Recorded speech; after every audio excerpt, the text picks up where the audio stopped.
The floods hammering northeast Brazil have killed at least 20 people and rescuers are braced for more rain in the coming days.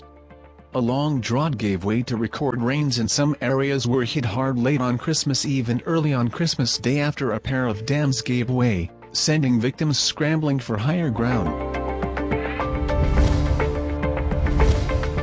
U.S. officials said that Washington's diplomatic boycott of the Beijing Olympics will remain in place, with no high-level official spectators, though there are plans to send consular and diplomatic security support staff. The United States and Russia will hold much-anticipated talks in January, a White House official told foreign media outlet, with the rivals due to negotiate on nuclear arms control and mounting tensions over Ukraine. The United States looks forward to engaging with Russia, a spokesperson for the National Security Council said, on condition of anonymity. Israeli Prime Minister Naftali Bennett said Tuesday he is not opposed to a good nuclear deal between Iran and world powers, but voiced skepticism that such an outcome would emerge from the current negotiations. Bennett spoke a day after negotiators from Iran and 5 world powers resumed talks in Vienna on restoring Tehran's tattered 2015 nuclear deal. He reiterated that Israel was not bound by any accord, leaving it room to maneuver militarily. Somalia's allies expressed alarm over the intensifying row between the country's president and prime minister as heavily armed factions patrolled parts of Mogadishu on Tuesday, raising fears that the political crisis could erupt into violence. France will order companies to impose at least 3 work-from-home days a week for employees whenever possible to stem a 5th wave of COVID-19 infections, Prime Minister said. The new measure, which will be in place for at least 3 weeks, is one of several announced after a crisis cabinet meeting on the new Omicron variant, which is again threatening to overwhelm hospitals. After Karachi and Islamabad, the provincial capital of Punjab also reported the first confirmed case of Omicron variant, the Punjab Health Department confirmed.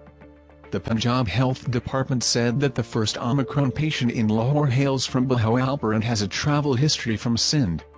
It said that the patient is undergoing treatment at home. A case has been registered against the authorities responsible for okaying the construction permit of Nazla Tower in Karachi. The case has been registered at the Ferozabad police station, in which the officers of the Sindh Building Control Authority have been nominated for issuing permits for the construction of Nazla Tower, said sources. Due to heavy rain, the weather in Karachi broke a 13-year record with the coldest winter morning. The weather department has forecast the mercury to drop below 10 degrees centigrade at nighttime. The Ministry of Finance highlighting the increasing current account deficit and higher inflationary pressure as major challenges has expressed reliance on higher and stabilized remittances in keeping the current account deficit manageable and financeable, in its forecast. England captain Joe Root fell short of breaking Pakistan's Mohammad Yusuf's calendar year run record, concluding 2021 with the 3rd most test runs in history. His dismissal on day 3 of the 3rd test in Melbourne for 28 left him with 1,708 runs for the year, at an average of 61.00, behind only Mohammad Yusuf 1,788 in 2006, and West Indian legend Viv Richards 1,710 in 1976. Japan revised the schedule of its space exploration plans on Tuesday, aiming to put a Japanese person on the moon by the latter half of the 2020s. The plan also spells out Japan's aspirations to launch a probe to explore Mars in 2024, as well as to find ways to generate solar electricity in space.